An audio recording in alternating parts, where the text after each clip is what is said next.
Sonora FM 92 Jakarta, News Traffic and Music. Selamat sore sahabat-sahabat yang ada di YouTube, Anda para viewers yang juga menyaksikan perbincangan Ngopi Sore pada hari ini, edisi Kamis 9 Februari 2023. Saya Yudi Samadi, senang sekali bisa bertemu kembali dengan Anda. Dan kali ini kita akan berbincang dengan satu sosok yang merupakan salah satu stakeholder ya, dalam rangka persiapan Pesta Demokrasi Indonesia yang akan kita jelang tahun 2024 mendatang. Nah, sahabat Sonora, Pesta Demokrasi atau Pemilu 2024 di Indonesia memang masih kurang lebih 368 hari lagi, 1 tahun lagi ya. Banyak pihak dari kalangan parpol, pemerintah, hingga Komisi Pemilihan Umum baik pusat maupun daerah yang terus bekerja dengan optimal untuk suksesnya penyelenggaraan pemilu 5 tahunan di Pesta Demokrasi kita di Indonesia.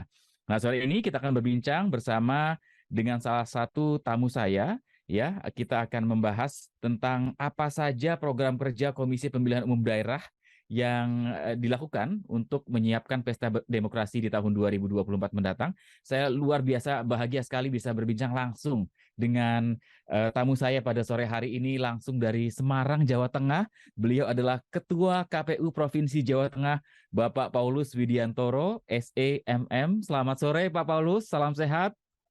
Selamat sore, Mas. Salam sehat. Salam sehat. Fresh Ya. sekali, Pak. Terima kasih untuk waktunya ini pada sore hari ini. Pak Ya. Paulus, di tengah isu politik yang kadang hangat, cenderung panas ya, termasuk dengan adanya isu soal penundaan pemilu 2024 dan isu perpanjangan masa jabatan Presiden 3 periode yang diwacanakan beberapa kalangan. Apakah ini membuat kinerja KPU Provinsi Jawa Tengah menjadi terganggu menuju 2024 mendatang, Pak Paulus? Ya, terima kasih, Mas. Jadi, kalau kita kerja-kerja di KPU, kami sudah terbiasa dengan banyaknya isu, banyaknya eh, apa ya, bias-bias informasi yang selalu Hmm. tersebar dalam semua acara kegiatan kami, termasuk dalam persiapan pemilu 2024. Ini luar biasa informasi-informasi mulai dari pemilu akan ditunda. Hmm. Lalu ada informasi-informasi lain, termasuk apa ya, isu 3 periode. Tapi saya jelaskan bahwa KPU itu adalah pelaksana dari undang-undang. Hmm. Tugas kami adalah menyiapkan pemilu menurut undang-undang yang memang sudah berlaku saat ini. Nah, Hmm. untuk itulah kami berlaku pada Undang-Undang Nomor 7 Tahun 2017 dan Hmm. UUD 45 yang mengatakan bahwa pemilu dilaksanakan setiap 5 tahun sekali. Dan tahapannya memang untuk 2024 tetap harus dilaksanakan pemilu. Nah, KPU pun sudah membuat persiapan-persiapan, jadi tidak terpengaruh oleh adanya isu-isu yang beredar di luar. KPU tetap on the track, menyiapkan jauh-jauh hari. Hmm. Bahkan KPU membuat perencanaan itu sudah sejak tahun 2022 yang lalu, awal itu sudah mempersiapkan secara serius. Bahkan dari 2020, seingat saya sudah mulai berbicara terkait pemilu 2024. Lalu puncaknya adalah ketika KPU, pemerintah, DPR, Bawaslu, dan DKPP sepakat menentukan hari dan tanggal pemungutan suara. Sudah ditetapkan tanggal 14 Februari 2024. Ini adalah kata kuncinya. Ini tanggalnya sudah kita tetapkan dan persiapan termasuk launching tahapan, peluncuran tahapan sudah dilaksanakan juga. Jadi 20 bulan sebelum pemungutan suara sudah dilakukan peluncuran tahapan yang lalu dan itu sudah dilaksanakan. Dan tahapan-tahapan yang memang harus berjalan itu juga kita laksanakan tidak eh, terimbas oleh informasi-informasi tersebut. Misalnya ketika sudah kita siapkan termasuk anggarannya, tahapannya, program tahapan, lalu apa saja peserta pemilunya siapa? Mulai pendaftaran dan verifikasi partai politik. Nah, itu sudah mulai kita laksanakan. Dapilnya seperti apa? Medan tempurnya kita tata. Penataan dapil juga sudah, ini proses masih dilaksanakan sampai tanggal 9 besok ya finalnya. Lalu juga untuk pencalonan. Nah, pencalonan ini yang sudah di awal, ini kan calon perseorangan dalam pemilu Ya. atau calon anggota DPD. Ini juga sudah berjalan. Jadi kita tidak terpengaruh dan kita berjalan. Bahkan di tengah persiapan untuk pemilu 2024, semua KPU di Indonesia itu juga mempersiapkan pilkada serentak yang juga sudah ditetapkan tanggalnya 27 November 2024. Itu Mas Jusman. Jadi pertunjukan harus terus berjalan ya Pak ya, show must go on. Ya, so must go on. Selama undang-undangnya belum dirubah, tetap semua sesuai rencana ya Pak ya. Nah, selain tadi yang Bapak jelaskan, kalau boleh di-sharekan kepada para pemirsa dan juga sahabat Sonora yang mendengarkan pada sore hari ini, progres yang saat ini sudah dicapai oleh KPUD Jawa Tengah Pak untuk mempersiapkan menuju 2024 apa saja Pak? Iya, kalau di Jawa Tengah, kami sudah menyiapkan semuanya. Yang pertama tentu kami melakukan evaluasi atas pelaksanaan pemilu 2019 dulu. Itu yang kami laksanakan dulu. Patokannya adalah evaluasi 2019. Seperti apa pelaksanaan 2019, mana yang sudah baik, mana yang menjadi kekurangan, itu kita evaluasi. Dan itu menjadi catatan kami untuk perbaikan pemilu 2024. Itu yang pertama. Lalu yang kedua adalah mempersiapkan semuanya, pengisian semua SDM. Karena sebelum ada badan ad hoc, kan kami adanya adalah KPU Kabupaten Kota. Maka itu kita penuhi semua ketika ada PAW KPU, baik karena meninggal dunia atau karena diberhentikan oleh DKPP, itu sudah kita isi full. Nah, setelah itu juga penataan SDM di sekretariat. Nah, kita juga mengisi terus SDM di sekretariat, sekretaris, para kasubag, dan staf sekretariat. Kita isi semua. Proses ini tetap berjalan karena tentu ada yang pensiun di tengah jalan, ada mutasi, nah, sehingga itu kita berusaha isi. Lalu yang berikutnya, tahapan berikutnya adalah mempersiapkan program dan tahapan. Itu dilaksanakan oleh KPU RI dan kita mengikuti, menyesuaikan dengan agenda-agenda di tingkat provinsi dan kabupaten. Nah, yang terdekat sudah selesai dilaksanakan adalah melakukan verifikasi partai politik ya, membantu KPU Republik Indonesia dalam pendaftaran dan verifikasi partai politik. Dan di Jawa Tengah sudah tuntas. Dan berikutnya adalah penataan daerah pemilihan. Jawa Tengah sesuai amanat dari Undang-Undang Nomor 7 dan putusan Mahkamah Konstitusi, kami melakukan penataan daerah pemilihan baik untuk DPRD Kabupaten Kota maupun DPRD Provinsi. Ini juga sudah selesai kita laksanakan. Dan itu sudah kami laporkan kepada KPU Republik Indonesia. Yang terbaru juga adalah rekrutmen Badan Penyelenggara Ad Hoc, PPK dan PPS. Kami sudah selesai melakukan rekrutmen, sudah dilantik. Untuk PPK itu sejumlah 576 kecamatan di Jawa Tengah. Itu sudah selesai dan sudah dilantik tanggal 4 Januari yang lalu. Lalu juga untuk PPS, panitia pemungutan suara, artinya penyelenggara di tingkat desa, itu juga sudah selesai direkrut dan sudah dilantik tanggal 24 Januari yang lalu. Sejumlah 8.563 kali 3 orang satu desa. Jadi jumlah desa kelurahan di Jawa Tengah 8.563. Itu sudah selesai. Nah, sekarang yang sedang dilakukan rekrutmen adalah Pantarlih atau petugas pemutakhiran data pemilih. Mereka yang nanti akan melakukan coklit ke warga-warga basis TPS. Oke, jadi sudah banyak hal dilakukan ya Pak ya. Kalau satu yang juga sangat penting adalah soal logistik, bagaimana Pak kalau di Jawa Tengah sampai sejauh ini? Ya, untuk logistik memang logistik pemilu belum mulai dilaksanakan ya, karena masih belum tahapannya. Yang kami lakukan untuk logistik adalah kami membuat pemetaan jalur distribusi logistik. Karena kami melihat bahwa besok pemilu itu kan dilaksanakan tanggal 14 Februari. Otomatis logistik nanti akan datang, akan dikelola dan didistribusikan itu sekitar bulan Desember, Januari. Itu pada saat-saat rawan ya, hujan dan bencana. Itu yang kemarin sudah kami selesaikan adalah peta distribusi logistik, sehingga kami mempunyai jalur-jalur dan perkiraan berapa jam kalau itu dari percetakan ke kabupaten kota, kecamatan, kecamatan ke desa, dan dari desa ke TPS. Kami membuat peta distribusi termasuk membuat simulasi pada jalur-jalur yang sulit dan terluar, terjauh, dan terisolir. Kita sudah selesai. dan kita buat buku peta distribusi logistik untuk Jawa Tengah. Ini peta yang sangat penting tentu saja Pak Paulus ya, karena kita melihat karakteristik wilayah Jawa Tengah ini kan bermacam-macam dari pegunungan sampai pantai gitu ya, sampai pesisir, kemudian juga sampai gitu. Karimun Jawa juga kan termasuk juga kan Pak ya? Nah, Karimun Jawa, Kampung Laut di Cilacap, itu wilayah-wilayah yang harus menyeberang. Wah, ini cukup menantang juga Pak Paulus ya kelihatannya.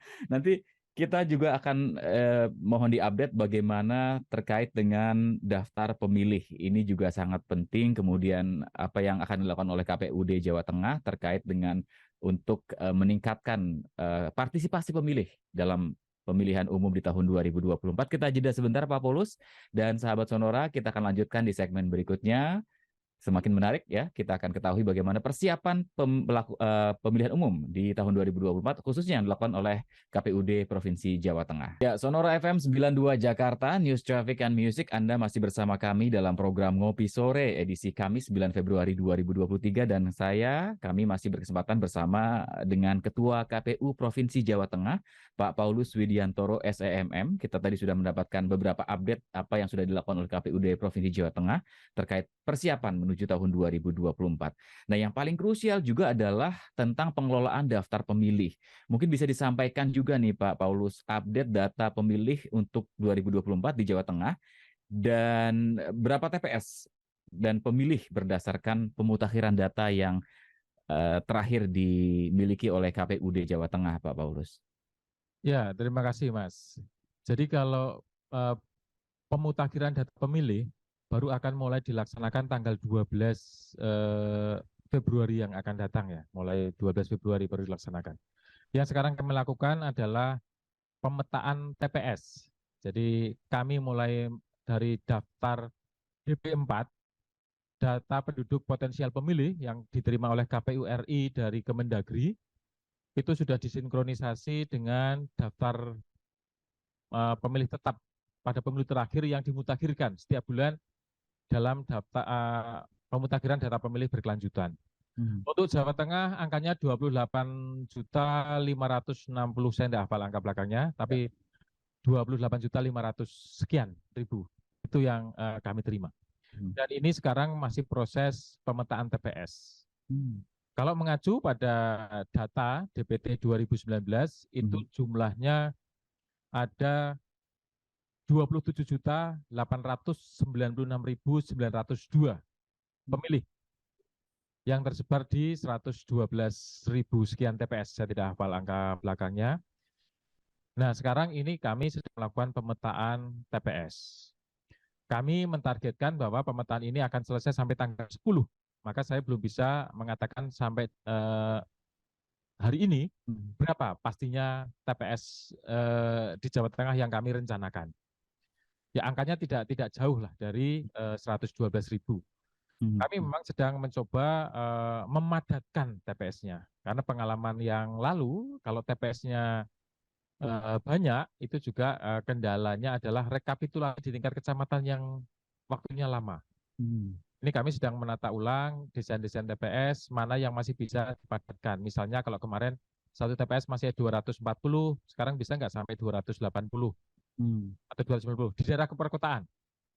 Jadi pemetaan TPS memang ada beberapa aturannya, Mas. Yang pertama tidak boleh memecah satu KK dalam TPS yang berbeda.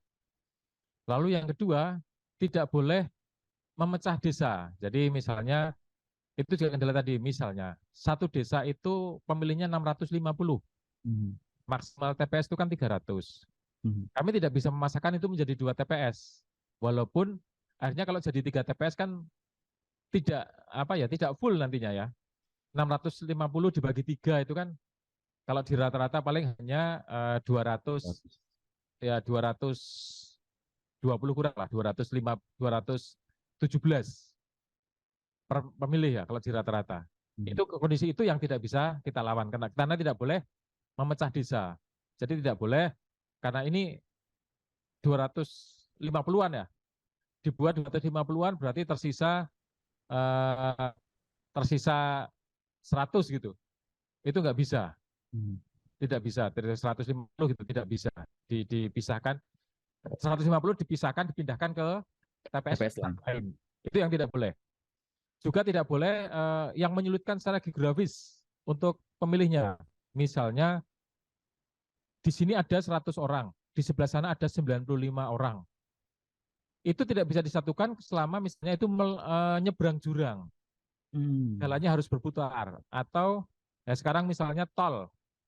Dulu mereka satu TPS, tapi karena ada tol, jalan tol, mereka tidak bisa nyebrang. Maka itu juga tidak bisa disatukan kembali. Jadi hal itu harus kita perhitungkan. Maka nanti ya kami akan melihat situasi di lapangan. Karena yang tahu adalah PPS, petugas di tingkat desa. Mereka paling paham. Oh, RT ini dengan RT ini satu TPS. Jumlahnya memang hanya 180 misalnya. Ada TPS sana juga jumlahnya hanya 100. Tetapi memang tidak bisa disatukan. Nah, yang tahu adalah mereka. Nah, kita nanti menunggu sampai dengan tanggal 10 baru kita akan tahu berapa sih total TPS yang kami rencanakan. Oke. Nah, itu yang sekarang dilaksanakan pemetaan TPS. Tapi saya masih optimis bahwa kami bisa mengepres lagi jumlah TPS dari pemilu 2019. Oke, yang tujuannya tentu saja untuk memudahkan ya Pak ya, dan tadi menghindari kesalahan rekapitulasi dan kecepatan penghitungan suara seperti itu. Kalau melihat data 2019 Pak Paulus, partisipasi pemilih di Jawa Tengah ini berapa persen Pak? 2019 partisipasi pemilih di Jawa Tengah lumayan tinggi, sampai 80, Wow, kurang sedikit, 80, sekian. oke. Itu tinggi, karena itu lebih dari rata-rata nasional, target nasional itu 75. Wow. Rata-rata nasional itu kan 80 ya, kita masih di atasnya.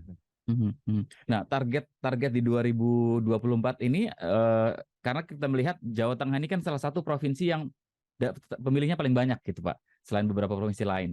Kemudian kalau kita melihat juga bahwa komposisi pemilih di tahun 2024 mendatang adalah 40-60% adalah pemilih pemula, anak-anak muda yang baru saja punya hak pilih. Ya. Nah, treatment seperti apa nih Pak untuk bisa meningkatkan partisipasi mereka mau ikut memberikan suaranya dalam pemilu 2024 nanti? Ya, terima kasih Mas. Jadi kalau jumlah pemilih, Jawa Tengah itu ranking 3 nasional. Ranking 1 Jawa Barat, ranking 2 Jawa Timur, ranking 3 Jawa Tengah. Nah, kita memang ya bukan terbebani kalau bahasa saya, tetapi kita memang harus mengacu pada perolehan di 2019 yang lalu, nyaris 81%. Seminimal mungkin kita akan mempertahankan itu target kami. Nah, tetapi memang ada faktor-faktor lain ya. Jadi bagaimana supaya partisipasi bisa tinggi. Selain kemenarikan pemilu itu sendiri, kalau menurut saya, faktor yang membuat orang datang ke TPS itu pertama adalah kemenarikan. Seberapa menarik sih pemilu itu?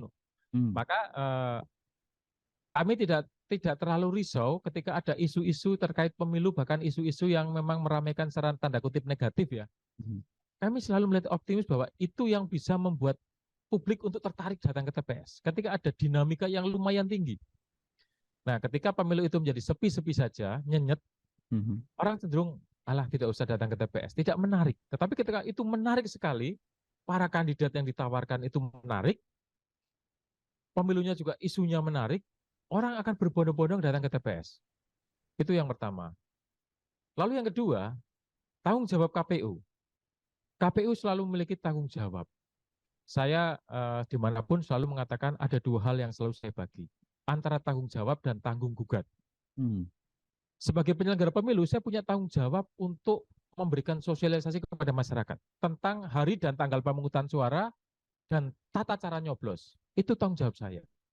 Kalau sampai ada orang yang tidak tahu kapan hari pemungutan suara, saya bertanggung jawab. Itu salah saya.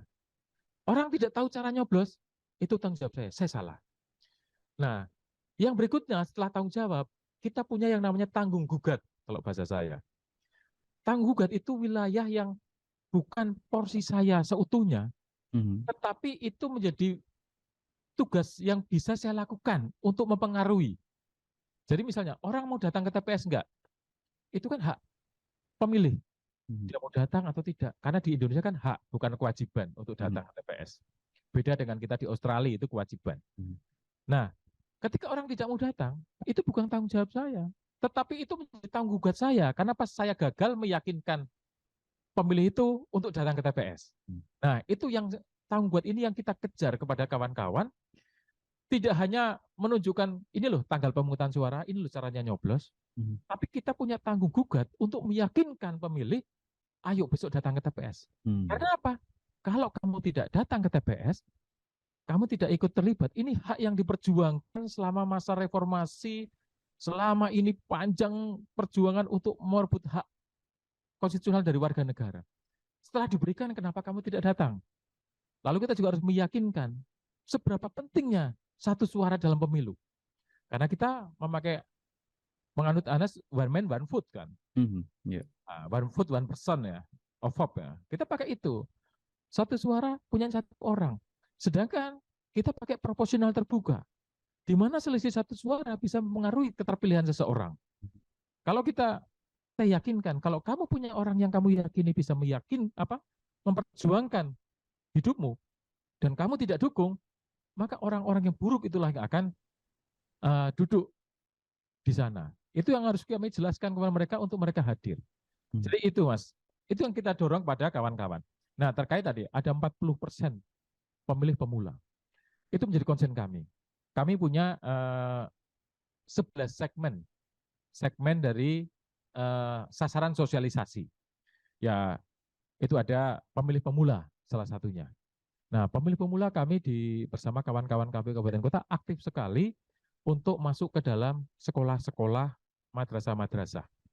Karena kami meyakini bahwa di Jawa Tengah 99% anak muda usia 17 tahun itu adalah anak yang masuk di sekolahan, di pendidikan, baik sekolah formal atau di lembaga-lembaga pesantren. Nah, itulah sasaran kita. Kita masuk ke sana dan kita minta kepada kawan-kawan membuat sosialisasi dengan bahasa anak muda. Tidak lagi kita diri terocos ngomong sementara mereka duduk mendengarkan ceramah. Buat lebih menarik, dibuat permainan, dibuat simulasi. Kita punya metode bridge itu yang bisa dipakai, atau bentuknya yang lebih simulasi pemungutan suara. Dan kita juga masuk tidak hanya ke tingkat SMA, SMK, SMP pun kita masuk. Kita mendampingi pemilihan ketua OSIS. Kita membuat bagaimana pemilihan ketua OSIS dengan tata cara pemilu. Ada pendaftaran kandidat, ada verifikasi, ada kampanye, ada pemungutan suara, penghitungan, dan penetapan hasil. Itu yang kita ajak supaya kawan-kawan muda ini semakin paham. Karena selama ini kan keluar mereka jenuh. Setiap ini pemilu lagi. Nah, itu yang kita jelaskan. Tidak usah jenuh. Ini adalah proses-proses yang sampai detik ini semua masyarakat mengatakan bahwa cara demokrasi adalah dengan pemilu. Kalau pemilu baik, itu adalah proses pergantian kepemimpinan yang paling sah. Itu Mas. Menarik ya. Pemilu baik, pemimpinnya juga menurut saya akan baik ya Pak yang dihasilkan ya Pak ya. Dan ini adalah sebuah pesta, sesuatu yang harus dirayakan oleh semua elemen bangsa ini, tidak hanya oleh masyarakat yang punya hak pilih, tapi juga seluruh pemangku kepentingan lain ya, bersama-sama menyukseskan pesta demokrasi di tahun 2024 mendatang. Nah, kita juga nanti akan tanya ke Pak Paulus bagaimana caranya masyarakat yang punya hak pilih bisa mengecek, tapi kita jeda dulu Pak, nanti di segmen berikutnya boleh dijawab. Sahabat-sahabat Sonora dan para viewers, jangan kemana-mana, tetap bersama kami, bersama dengan Ketua KPU Provinsi Jawa Tengah, Bapak Paulus Widiantoro. Kita masih berbincang tentang persiapan Jawa Tengah untuk siap menyukseskan Pemilu 2024. Yes, semakin menarik sahabat Sonora di Ngopi Sore di sore hari ini ya. Kamis 9 Februari 2023.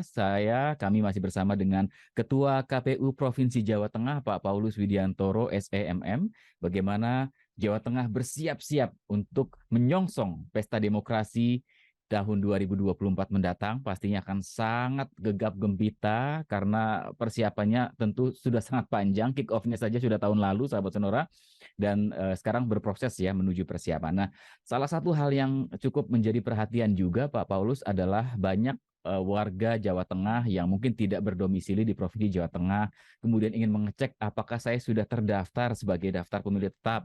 Nah, ini mohon ditunjukkan atau diberitahukan seperti apa mekanisme pengecekan ini Pak untuk setiap warga. Iya, terima kasih Mas. Jadi saya jelaskan dulu bahwa pemutakhiran data pemilih dalam pemilu 2024 berbasis de jure. Jadi basisnya de jure sesuai alamat KTP. Bukan sesuai domisili saat ini, tetapi sesuai alamat KTP. Jadi misalnya, walaupun saya tinggal di Semarang, saya berKTP Kebumen, maka saya akan tercatat di Kebumen. Nah, itu yang harus dipastikan yang pertama. Nah, maka bagi kawan-kawan dari warga Jawa Tengah yang tinggal di Jakarta, selama KTP Anda masih Jawa Tengah, pastikan sampaikan pada keluarga, nanti ketika petugas coklit Pantarlih tadi datang ke rumah-rumah, tolong sampaikan bahwa Anda masih berKTP Jawa Tengah, maka tercatat di situ. Catat lebih dulu di sana. Jadi supaya, nah nanti perkara pada hari tanggal pemungutan suara tidak bisa pulang, mau nyoblos di tempat sekarang saya tinggal, itu tinggal mengurus surat pindah pemilih. Itu lebih benar. Tetapi kalau tidak masuk dalam DPT, itu tidak bisa ngurus pindah pemilih. Bisanya kalau saya tidak masuk DPT, saya bisa menggunakan hak pilihnya hanya menggunakan KTP elektronik. Tapi bersyarat. Syaratnya di TPS sesuai alamat dalam KTP. Ini yang harus saya luruskan, adanya hoax di pemilu 2019. Penggunaan KTP bisa digunakan untuk nyoblos kalau tidak masuk DPT. Tetapi di TPS sesuai alamat KTP tersebut. Itu nomor satu. Yang kedua, baru bisa dilaksanakan setelah pukul 12 siang. Maka saya sudah mengatakan ini pemilih yang tidak berdaulat. Karena bersyarat. Sedangkan kalau kita masuk dalam DPT, kita tidak bersyarat. Mau datang jam 7, mau datang jam 1, boleh. Dan dipastikan ada surat suara tersedia. Tapi kalau tadi menggunakan KTP, syarat ketiganya tadi, syarat pertama di TPS sesuai KTP, syarat kedua dilaksanakan pukul 12 siang, syarat ketiga selama ketersediaan surat suara masih ada. Nah, itu tidak berdaulatnya di situ. Nah, itu yang pertama saya katakan. Maka pastikan kita masih nanti tercantum di KTP kita masih hidup. Nah, pastikan kita tidak dicoret ketika Pantarlih. Kadang-kadang kan ada keluarga mengatakan, oh ini orangnya di Jakarta, nggak usah didaftar, biar di Jakarta saja. Di Jakarta nggak bisa didata, karena KTP Anda KTP bukan di Jakarta. Itu catatan. Nah, bagaimana cara mengecek, nah, saya sudah masuk dalam DPT belum? KPU mempunyai aplikasi Lindungi Hakmu. Nah, nanti masuk ke aplikasi Lindungi Hakmu, kita tinggal ngetik NIK kita dan nama kita. Nanti akan muncul, Paulus Widiantoro, NIK sekian-sekian-sekian, tercatat di TPS 1 Desa Karangsari, Kecamatan Kebumen, Kabupaten Kebumen. Misalnya seperti itu. Jadi kawan-kawan bisa, tidak perlu download. Tidak perlu download, itu tinggal nanti ketik saja di Google. Atau kalau tidak melalui info pemilu. Nah, info pemilu nanti ada banyak menunya. Salah satu menunya adalah Lindungi Hakmu. Bisa ngecek kita tercatat di mana. Nah, kalau sekarang itu masih masuknya hanya di pemutakhiran data pemilih berkelanjutan. Karena proses pemutakhiran data pemilih pemilu baru akan dilaksanakan tanggal 12. Nah, nanti kawan-kawan bisa mengecek itu, memastikan namanya sudah masuk belum. Ya. Nah, kalau sekarang yang bisa dilakukan adalah memastikan kepada keluarga di rumah sesuai alamat KTP, tolong nanti ketika ada Pantarlih datang diterima dan dipastikan saya didaftar dulu di situ. Nanti akan pindah memilih, urusannya belakangan. Itu, Mas. Dipastikan dulu. Jadi kalau Lindungi Hakmu tadi baru bisa diakses setelah tanggal 10 ya Pak ya, setelah pemutakhiran data atau kapan Pak Paulus? Itu nanti setelah DPS nanti bisanya. Oh, oke. Setelah DPS sekitar bulan berarti kan Maret, April, Mei atau Juni baru bisa. Kalau sekarang bisa di TPS mana itu baru pada saat proses pemutakhiran data pemilih berkelanjutan, pemeliharaan DPT dari 2019. Tapi juga tidak ada salahnya ngecek sekarang. Kalau sekarang sudah masuk, tinggal memastikan pada keluarga, tolong nama saya dicoret dulu ya, saya masih aktif pemilihnya di situ. Oke, dipastikan kalau dulu. belum masuk, baru nanti menyampaikan keluarga, tolong nanti nama saya dimasukkan ketika petugas datang. Ini informasi penting nih Pak Paulus buat sahabat-sahabat Sonora karena banyak warga Jawa Tengah yang merantau mungkin Ya, saat ini tidak berdomisili di sesuai KTP-nya yang Jawa Tengah itu ya. Baik. Nah, salah satu masalah yang mohon maaf kalau saya bilang klasik atau klise ya Pak ya. Ada double data yang sering kali terjadi, kemudian juga potensi-potensi lain seperti tidak masuk dalam daftar pemilih. Nah, bagaimana kalau KPUD Provinsi Jawa Tengah sendiri untuk memitigasi hal-hal seperti ini terjadi di 2024 mendatang, Pak Paulus? ya. Pertama-tama harus saya sampaikan bahwa untuk pada pemilu 2019 yang lalu, KPU Jawa Tengah menyabet penghargaan peringkat 1 terbaik untuk pemutakhiran data pemilih tingkat nasional. Baik itu level provinsi Jawa Tengah, lalu kabupaten kota se-Indonesia, peringkat satunya juga kabupaten kota di Jawa Tengah, yaitu Kabupaten Jepara. Jadi kita provinsinya juara 1, kabupaten kota Kabupaten. juara 1. Mantap. Nah, karena apa? Salah satu indikatornya bahwa persentase orang yang tidak masuk dalam DPT, artinya itu yang datang menggunakan KTP, Jawa Tengah terkecil, 1,07%. Jadi tidak hanya 1% saja. Ini yang termasuk sangat kecil gitu.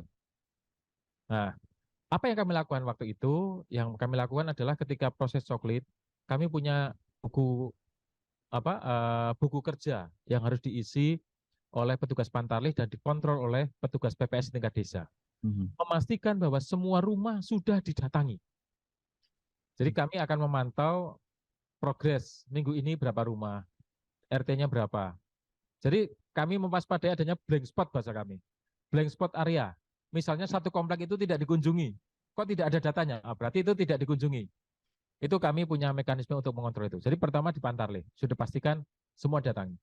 Yang berikutnya ketika sudah kita tetapkan DPS, daftar pemilih sementara, itu kami mengumumkan kepada masyarakat dengan cara-cara yang lebih kreatif. Tidak hanya ditempel di pengumuman, tapi kami juga membuat yang namanya uji publik.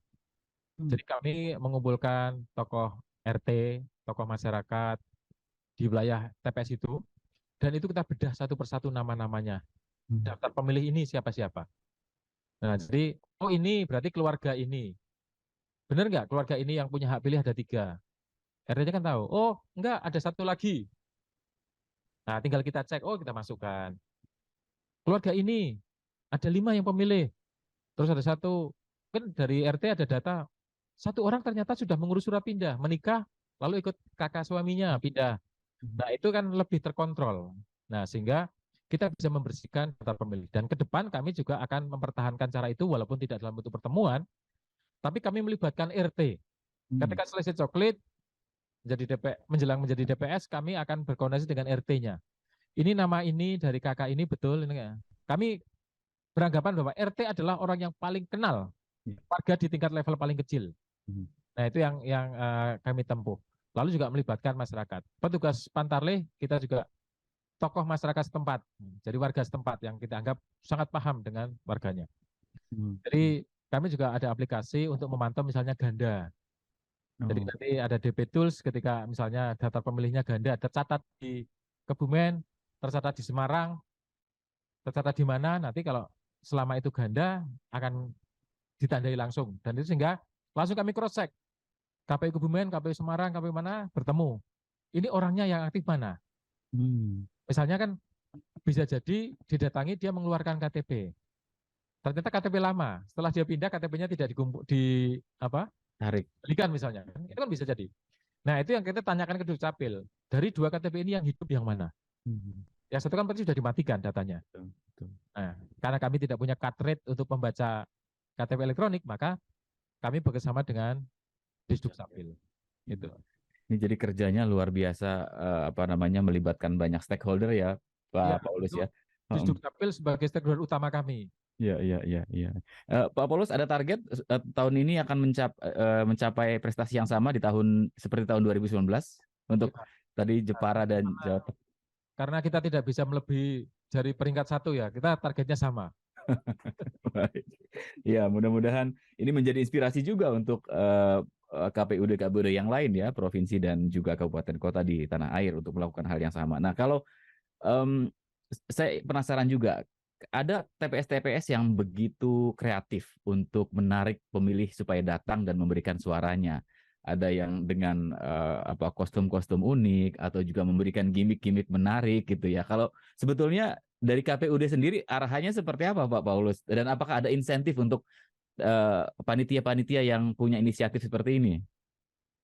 Ya, sebenarnya kalau anggaran untuk TPS se-Indonesia sama. Jadi kami tidak ada anggaran lebih ya. Jadi anggaran pembuatan TPS, honor petugas KPPS itu sama se-Indonesia.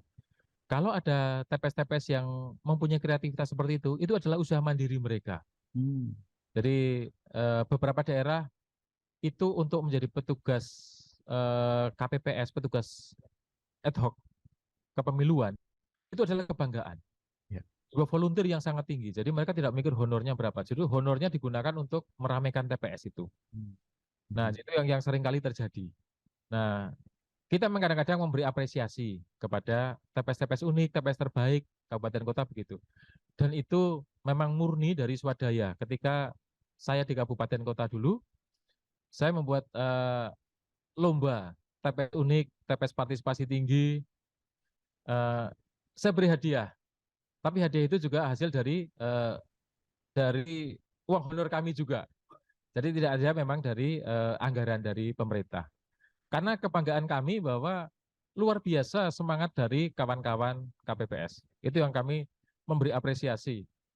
Jadi pernah ada juga ya hadiahnya kalau di kampung itu ada mentok, ada yang pernah kambing juga. Jadi untuk mereka pesta untuk setelah selesai itu. Jadi mereka betul-betul mendefinisikan ini sebagai sebuah pesta yang harus Ya, dirayakan ya Pak ya. manifestasi dari pesta. Eh, Maka saya selalu menekankan kepada kawan-kawan di bawah, pemilu yang menarik, pemilu yang baik, itu kalau pemilu yang tidak tegang. Orang setelah nyoblos, yang ke Happy. sawah masih mencangkul biasa, yang berdagang masih ke pasar berdagang biasa, yang buka warung masih buka warung. Itulah pemilu yang baik kalau saya. Ada pesta kebahagiaan tapi tidak ada ketegangan. Ya.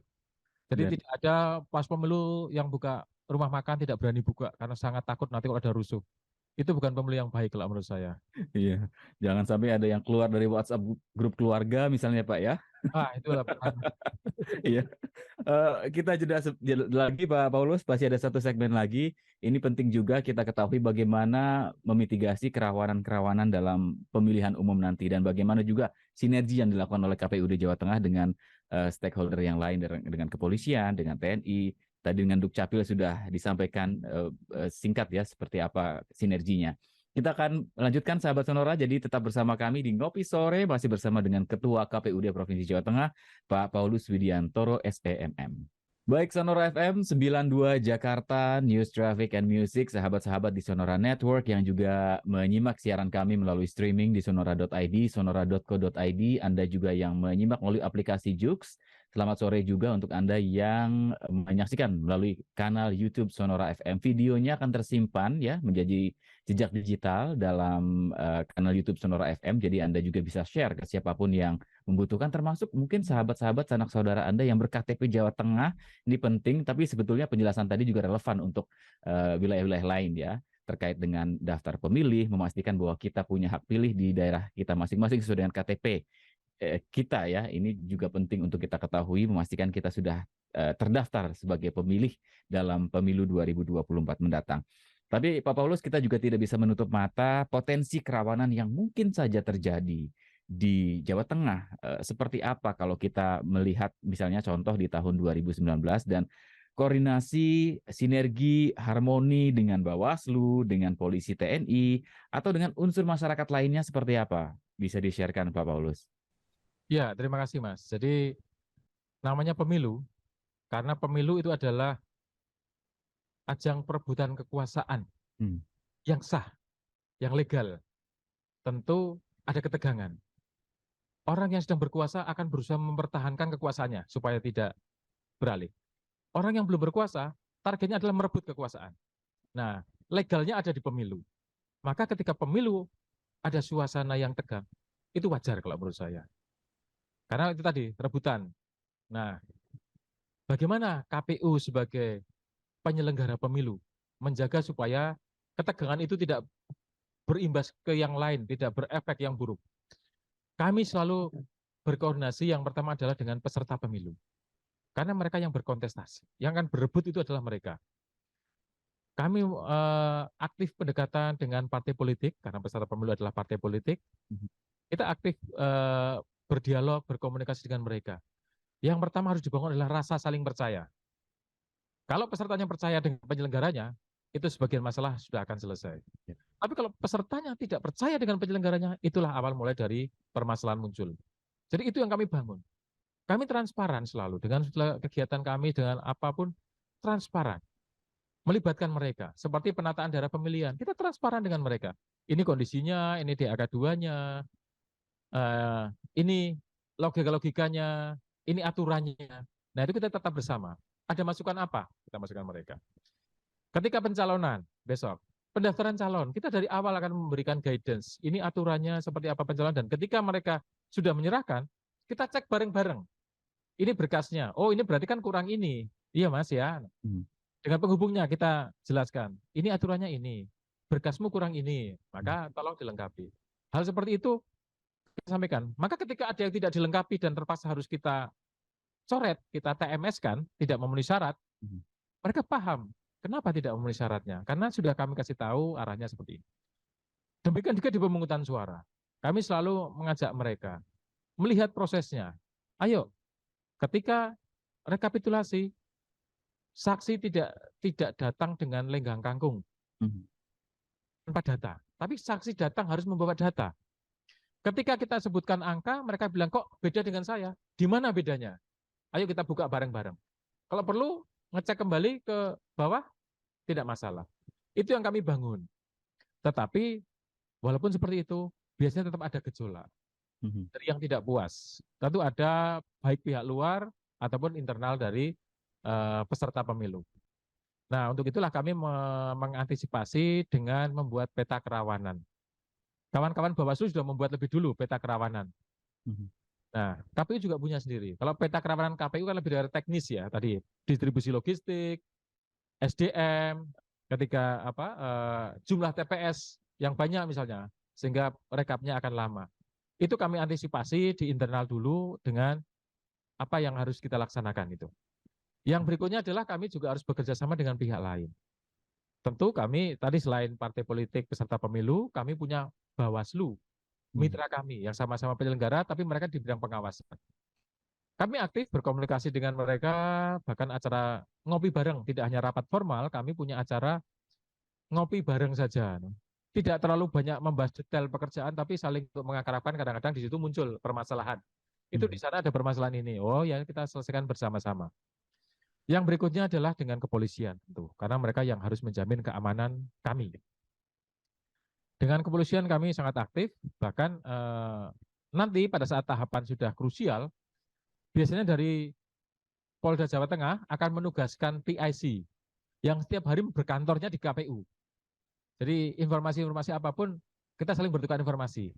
Bahkan nanti hari Jumat besok, Jumat pagi, KPU Provinsi Jawa Tengah dengan Polda Jateng akan membuat perjanjian kerjasama.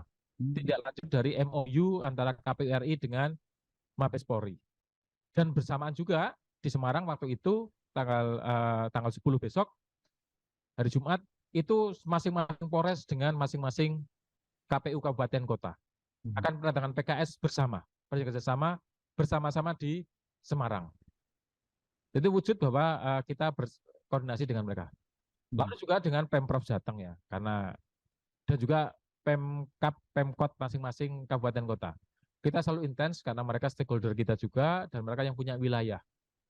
Sampai dengan tingkat camat, PPK dengan camat, PPS dengan Kades, Lurah, itu juga kita intens. Karena kalau ini semuanya harmonis, semuanya bisa saling mengerti, saya yakin semuanya akan lancar. Pengalaman 2019, 35 kabupaten kota, hanya ada 2 kasus yang sampai ke Mahkamah Konstitusi di Jawa Tengah. Dan dua-duanya tidak berlanjut sampai sidang. Pilkada dari 21 kabupaten kota hanya 1 yang sampai ke MK. Ini berarti kan Jawa Tengah termasuk sangat minim kalau angkanya.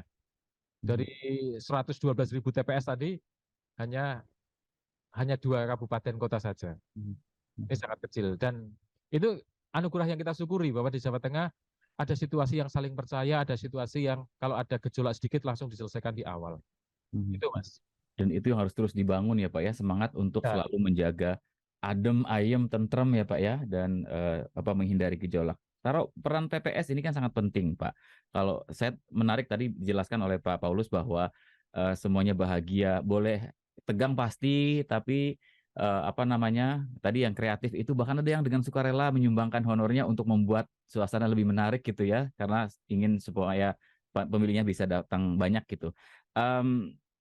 Bagaimana untuk mengelola 28 juta pemilih di Jawa Tengah gitu ya, memastikan mereka juga tetap bisa prima menjalankan tugasnya. Kalau kita berkaca pada pemilu-pemilu sebelumnya, bahkan ada yang sampai bertumbangan karena bekerja overtime gitu, Pak. Dan ini apa yang perlu dilakukan untuk memitigasi hal-hal seperti itu? Dan rencananya yang akan dilantik itu berapa banyak Pak untuk melayani 11 ribuan TPS tadi Pak ya? Iya. Kalau berkaca dari dulu 112.000 TPS ya. Ya. Ya, jadi yang kami laksanakan adalah kita mengaktifkan peran kawan-kawan kabupaten kota, PPK dan PPS. Semua lini di KPU itu semuanya harus bergerak dalam satu barisan. Maka prinsip berjalan dalam satu barisan itu menjadi penting. Ketika semua dalam satu komando, saya yakin alur ini bisa efektif. Nah, terkait dengan beban kerja KPPS, memang itu menjadi PR evaluasi kami, dan itu kami menilai bahwa yang pertama ada satu kondisi yang tidak ideal, di mana untuk menjadi KPPS itu kan volunteer ya. Biasanya yang aktif itu orang yang di kampung itu ya orang-orang itu saja. Kadang-kadang mereka juga secara usia, mohon maaf sudah bukan senior yang fit badannya untuk kerja 2 hari 2 malam gitu. Dan ini juga menjadi pertimbangan kami ketika kenapa nanti KPPS ada batasan usia dan juga tanpa komorbid ya. Ini yang paling bahaya ketika dia punya komorbid. Karena kalau hanya dari beban kerja 2 hari itu tampaknya tidak terlalu masalah. Tetapi masalahnya adalah psikologis ketika mereka bekerja ditekan oleh saksi-saksi, oleh peserta pemilu ketika protes-protesnya dinamis tadi itu, mentalnya harus kuat. Kalau mentalnya nggak kuat dalam kondisi lelah, stres, itu bisa ambruk di sana. Itu yang pertama. Yang kedua, untuk mengantisipasi lebih itu juga kami bekerjasama dengan dinas kesehatan masing-masing daerah. Jadi kami akan, dan sudah kami terapkan dalam pilkada kemarin, bekerjasama dengan dinas kesehatan, DKK. Jadi ada pengawalan dari tenaga medis. Satu tim nanti bisa mengawal berapa TPS. Dia mobile untuk memantau terus bagaimana kesehatan kawan-kawan KPPS. Jadi kita pantau terus. Nah, yang berikutnya adalah bagaimana menyederhanakan penulisan berita acara. Ya, yang bikin lama kan begitu. Ya. Pencoblosan selesai jam 1, penghitungan paling nggak sampai jam 5, jam 6 gitu selesai. Penulisan berita acara bisa sampai besok siang. Nah, itu yang dirancang oleh KPU adalah bagaimana menyederhanakan penulisan berita acara. Sehingga kita ingin bahwa tidak sampai besok pagi berita acara itu. Malam bisa selesai. Nah, salah satunya adalah bagaimana ada penggandaan. Jadi tidak perlu nulis tangan sampai berapa puluh kali. Tapi tulis satu kali, digandakan, dan itu divalidasi, digandakan, dan langsung ditandatangani. Sehingga tidak terlalu lama. Itu upaya-upaya yang sedang dilakukan oleh KPU. Tentu ini masih mencari format yang terbaik seperti apa. Nah, kalau misalnya mungkin ada aplikasi, ada yang pakai laptop, atau kalau tulis tangan, berarti bisa print scan, scan print ya, atau bisa di copy. Yang penting kan sebelum di copy diparaf dulu oleh semua saksi. Ini betul angkanya ya, betul-betul sudah, baru digandakan dan lalu ditandatangani bersama. Itu lebih menghemat waktu belasan jam itu. Betul Pak, ini penting digitalis teknologi ya, memanfaatkan teknologi untuk mempermudah kerja kita ya supaya lebih efektif, lebih efisien seperti itu. Kita membuat manajemen kerja. Betul. Seringkali kalau di TPS itu kan yang bekerja hanya KPPS 1, ketua, KPPS 3, KPPS 4, 3 orang yang bekerja. Nah, kita akan membuat mekanisme kerja simultan. Jadi semua KPPS 1 sampai 7 semuanya bekerja, termasuk Linmas. punya peran masing-masing sehingga penghitungan itu tidak akan lama. Iya. Tadi analisa beban kerja, pembagian kerjanya juga jadi fair dan adil ya Pak ya. Baik, sebenarnya saya ingin ngobrol lebih banyak dengan Pak Paulus, tapi waktu kita terbatas Pak, waktu Bapak juga mungkin terbatas. Sebagai closing statement Pak, khususnya kepada warga Jawa Tengah menuju 2024, apa yang bisa disampaikan Pak? Silahkan. Ya, terima kasih. Kepada semua warga Jawa Tengah, saya Paulus Widiantoro mohon dengan hormat kepada saudara-saudaraku semua ini untuk mensukseskan pemilu 2024 sesuai peran kita masing-masing. Yang sebagai penyelenggara pemilu, sukseskan peran sebagai penyelenggara pemilu. Yang sebagai peserta pemilu, jadilah peserta pemilu yang baik. Dan yang akan menjadi pemilih, jadilah pemilih yang bijak. Langkah pertama yang kita lakukan adalah memastikan bahwa kita masuk dalam daftar pemilih. Ini proses akan dimulai tanggal 12 yang akan datang. Pastikan, sampaikan kepada keluarga yang di rumah, sepanjang saya KTP masih di wilayah Jawa Tengah, tolong pastikan tetap tercatat di sana. Pastikan tercatat di DPT dulu. Perkara nanti kita akan mencoblos di tempat kita sekarang tinggal atau tempat kerja kita, itu nanti diurus surat pindah pemilih. Tapi pastikan dulu ada di daftar pemilih. Karena itulah awal dari keterlibatan kita dalam pemilu. Yang berikutnya saya mengajak semua warga Jawa Tengah, jadilah pemilih yang bijak. Hindari hoax atau menyebarkan informasi yang belum pasti kebenarannya. Cek and recheck dari semua informasi, karena setelah ini saya yakin akan semakin berseliweran hoax atau disinformasi yang dengan sengaja akan disebarkan. Warga Jawa Tengah pasti lebih bijak dalam menerima itu, sehingga kita ciptakan iklim yang kondusif di Jawa Tengah. Tegang boleh, karena ini perebutan yang sah, tetapi hati tetap gembira. Bersama KPU, kita akan selalu bahagia. Itu dari saya, Mas. Terima kasih. Luar biasa, bersama KPU kita akan bahagia untuk menjalani pemilu 2024. Ya, tegang boleh, tapi tetap apa tadi Pak? Bahagia ya? Bahagia. Terbawalah ketegangan tadi. Baik, Pak Paulus, terima kasih banyak untuk waktunya, dan yang pasti ini menjadi sesuatu yang bermanfaat untuk semua sahabat sonora, tidak hanya untuk masyarakat Jawa Tengah. Salam sehat, Pak. Salam sehat semua. Terima kasih. Demikian perbincangan kami di Ngopi Sore bersama dengan Ketua Komisi Pemilihan Umum Provinsi Jawa Tengah, Pak Paulus Widiantoro. Sekali lagi, videonya akan tersimpan di YouTube. Silakan bisa di like, share juga ke siapapun yang membutuhkan, karena informasinya mungkin akan sangat bermanfaat untuk sahabat-sahabat sonora yang membutuhkan. Saya Yudi Samadi pamit. Terima kasih. Sampai jumpa. Salam sehat untuk kita semua. Salam bahagia.